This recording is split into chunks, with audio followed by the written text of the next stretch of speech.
네, 워싱턴입니다. 네, 현재 시각으로 오늘부터 이틀간 열리는 미국 FOMC가 내일 열립니다. 이 금리 인상 빅스텝이 확실시되고 있다고 하는데 어떤 내용이 나오고 있습니까?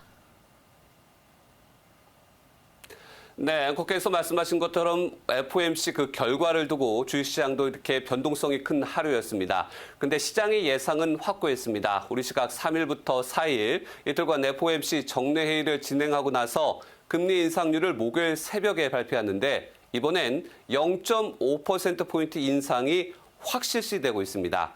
CNBC와 전문가들의 의견을 종합한 결과에 따르면 시장에서는 연준이 5월 기준금리를 0.5%포인트 인상할 확률 98.7%를 보고 있습니다. 거의 확실하죠.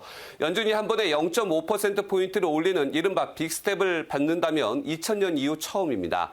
연준은 3월 통화정책회의 때 올해 연말 금리 수준을 1.9%로 예고한 바 있습니다. 하지만 그 이후에 러시아의 우크라이나 침공을 인한 전쟁이 장기화되고 있고 또 중국의 코로나19 봉쇄 정책으로 공급망 문제도 다시 불거졌습니다. 때문에 연준이 더 빠르고 더 큰 폭으로 금리를 올려서 적어도 올해 연말까지는 연준이 중립금리라고 부르는 2.5% 수준까지 끌어올리라는 게 대체적인 전문가들의 관측입니다. 따라서 앞으로 0.5%포인트와 0.25%포인트씩 각각 3차례 정도 올려야 이 정도 수준이 가능해집니다. 네, 대부분 0.5%포인트 빅스텝을 예상하고 있는데 일각에서는 높은 물가를 잡기를 위해서 자이언트 스텝에 대한 예상도 나오고 있다고요. 네, 0.5%포인트도 높은데 0.75%포인트도 예상이 나오고 있습니다. 그만큼 물가가 너무 많이 올라서 충격 요법이 필요하다는 겁니다. 정책 효과의 극대화 필요성도 제기됐습니다. 그래서 일부 투자자들 말씀하신 것처럼 가능성은 좀 작지만 기준금리를 0.75%포인트까지 올릴 가능성이 있다고 전망합니다. 이렇게까지 극약 처방을 쓰고 기준금리를 5에서 6%까지 인상해야 인플레이션에 대응할 수 있다는 주장입니다. 연준은 앞으로 또 코로나19로 무제한으로 풀었던 시중의 돈을 걷어들이는 이른바 고강도 긴축 행보를 병행할 예정입니다. 이로 인해서 미국 10년 만기 국채 금리 2018년 12월 이후 처음으로 장중 3%를 돌파하기도 했습니다. 물론 이런 예상되는 행보에 우려도 나옵니다. 공격적인 긴축 행보가 미국 경제에 부담을 줄 수 있다는 겁니다. 앞서 미국의 1분기 국내 총생산 GDP 성장률 마이너스 1.4%를 기록해서 2년 만에 마이너스 성장률, 그야말로 뒷걸음칠 역성장에 충격을 준 바 있습니다. 따라서 현 단계 경기 침체 속에서도 물가도 잡고 경기도 부양해야 하는 그야말로 신의 한 수 필요한 때입니다. 네, 이렇게 내일에 있을 FOMC 회의를 잘 지켜보셔야 될 것 같고요.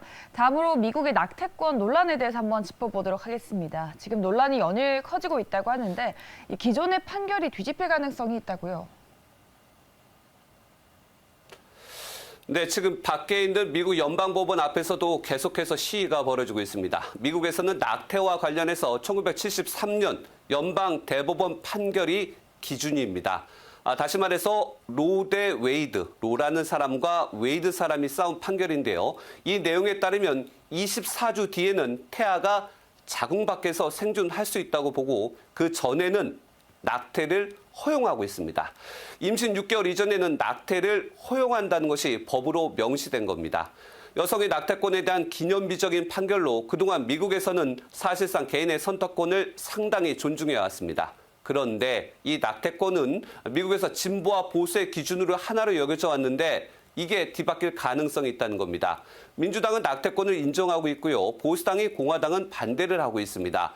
앞서서 정치 전문 매체 폴리티코는 연방 대법원이 여성의 낙태권을 보장한 앞서 전해드린 로 대 웨이드 판결을 뒤집는 것을 다수 의견으로 채택한 초안을 입수했다며 상세 내용을 공개했습니다. 아직까지는 대법원이 판결을 내린 것은 아닙니다. 그런데도 불구하고 바이든 대통령이 이례적으로 우려를 표명했습니다. 바이든 대통령은 여성의 선택권은 근본적이라고 믿는다며 법의 기본적 공평함과 안정성 측면에서 판결은 뒤집혀서는 안 된다고 강조했습니다.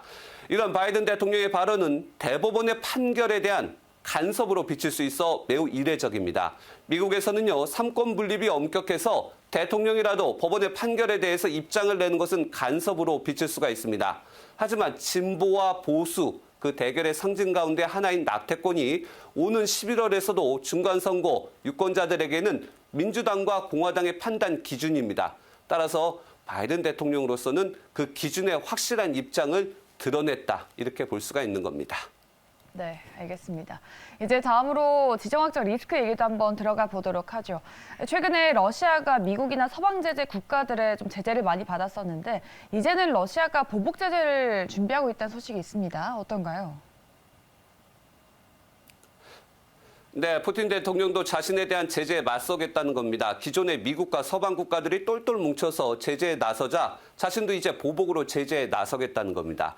크렘린궁은 푸틴 대통령이 일부 외국과 국제기구의 비우호적인 행동에 대응하기 위해서 보복 제재 성격의 특별 경제 조치 적용에 서명했다고 밝혔습니다. 보복 제재 대상이 된 외국의 기업 그리고 개인 등은 통상 금융 거래를 하거나 제재 대상국으로 러시아산 상품과 원자재를 수출하는 것을 금지하는 내용을 담고 있습니다. 좀 복잡해 보이긴 하는데요. 러시아의 밑보인 결국 서방의 예쁨을 받는 국가와 기업에 대해서는 자신들이 우위를 점하는 수출 품목에 대한 거래를 금지한다는 겁니다. 또한 제재 대상이 이 이익을 뺏어가기 위해서 금융거래도 금지한다고 이렇게 적시를 했는데요. 이는 돈을 안 줄 수도 있다는 것을 의미합니다. 그야말로 모든 경제 거래를 중단하겠다는 겁니다. 그러면서 푸틴 대통령은 앞으로 10일 내로 구체적인 제재 대상 명단을 확정하라고 자신의 정부에 지시했습니다. 중요한 것은요, 러시아 정부가 비우호 목록에 어떤 나라가 포함됐는지인데요. 지난 3월 7일 정부령을 통해서 미국, 영국, 호주, 일본 그리고 27개 유럽연합 EU 회원국 등을 이 비우호 국가로 지정을 했습니다. 더욱 중요한 것은 우리나라가 여기에 포함됐는지 여부인데요. 포함이 됐습니다. 따라서 어떤 기업이 피해를 받을 수 있는지 또 국가적 지원과 대책은 있는지 우리나라로서는 꼼꼼하게 살펴봐야겠습니다.